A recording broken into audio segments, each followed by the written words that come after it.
Les grands consommateurs d'énergie, on va les retrouver sous 2 axes, utilité et process. Donc les utilités, vous allez avoir, vous le lirez, vous aurez toute une série de choses sur l'air comprimé. Ce qu'il faut retenir, c'est que l'air comprimé, finalement, un circuit d'air comprimé, c'est composé de 4 éléments.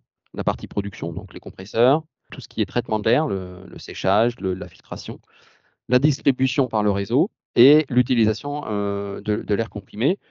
Et pour chacun des secteurs, on a des possibilités d'économie importantes. Donc l'air comprimé, c'est une utilité absolument indispensable dans toutes les entreprises, ça, il n'y a pas de débat. Par contre, il faut savoir l'utiliser comme il faut. Donc ça, c'est important.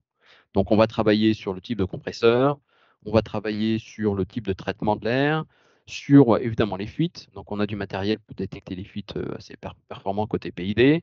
Et on va travailler aussi sur l'utilisation de l'air comprimé. Est-ce que c'est utilisé à bon escient ou pas? Donc là, voilà un exemple de fuite, de travail sur les fuites. Moi, le taux maximum que j'ai mesuré, c'est 70%. 70% du temps de compresseur était dédié aux fuites. Donc là, il y a beaucoup de choses à faire, évidemment.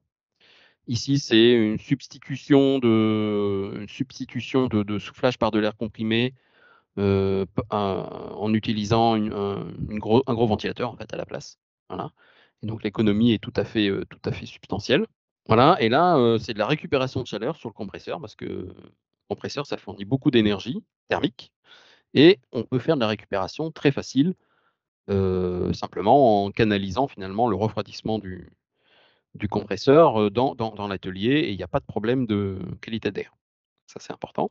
L'éclairage, il y a aussi beaucoup de pistes d'économie. On va travailler d'abord sur l'éclairage naturel. Est-ce qu'on a de l'éclairage naturel et est-ce qu'il est bien utilisé? Sur l'automatisation de l'éclairage, j'ai beaucoup d'éclairage en toiture, mais j'éteins jamais mes lumières. Donc ça, c'est un peu dommage. On va travailler sur des sources plus efficaces, évidemment les LED. Donc là, maintenant, si l'entreprise n'a pas de LED, il faut lui conseiller de passer à ce type de matériel. Voilà, donc là, il y a beaucoup de choses intéressantes. Autre utilisation de l'énergie électrique, la ventilation. Donc c'est indirectement ou directement toujours lié au conditionnement d'ambiance. C'est aussi pour soit pour chauffer, climatiser les locaux, mais c'est aussi pour extraire des polluants de l'atelier. Retenez que la ventilation, c'est 2 postes de consommation. C'est un poste lié à l'électricité, avec les moteurs et les ventilateurs.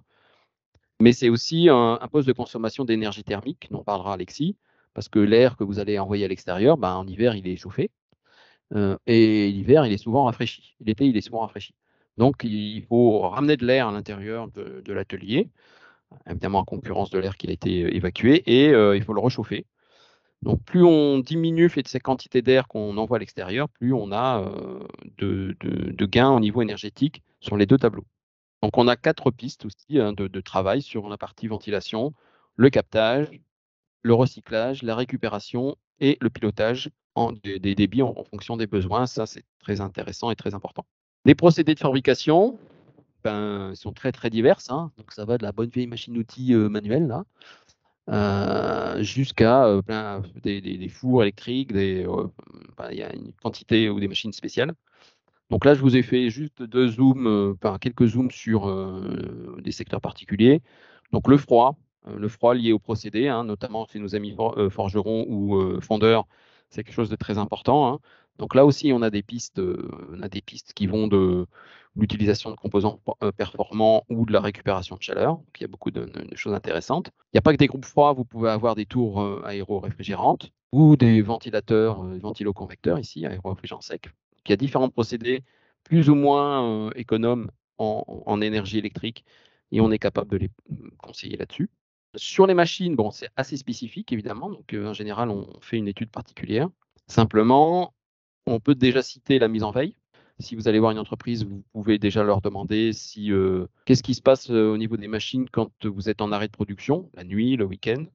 Est-ce qu'il y a une procédure particulière? Chaque opérateur manage sa machine, l'éteint ou l'éteint pas. Voilà. Et donc là, on va travailler des talents de consommation. Parfois, on a des choses simples.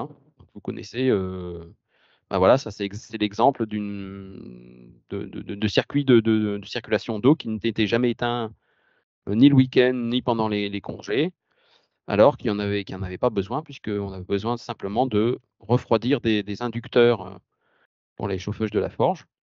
Quand il y avait pas de forge, il y avait pas besoin de refroidir ces inducteurs. Voilà. Donc on a gagné 60 de la consommation d'électricité pour ces pompes en l'éteignant, en fait, tout simplement, en les éteignant. On peut travailler sur les moteurs eux-mêmes, parce que vous avez en fait, quand vous faites une analyse en coût global, vous achetez un nouveau moteur, vous le montez et vous regardez ce qui vous a coûté au total sur 5 ans.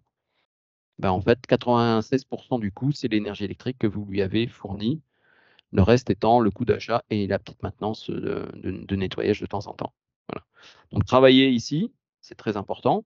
Et donc, on va favoriser des moteurs à haut rendement par rapport à des moteurs à bas rendement. D'ailleurs, certains sont interdits maintenant à la vente. On va mettre de la variation de vitesse au niveau des moteurs, donc pour adapter finalement la vitesse de rotation du moteur en fonction des besoins.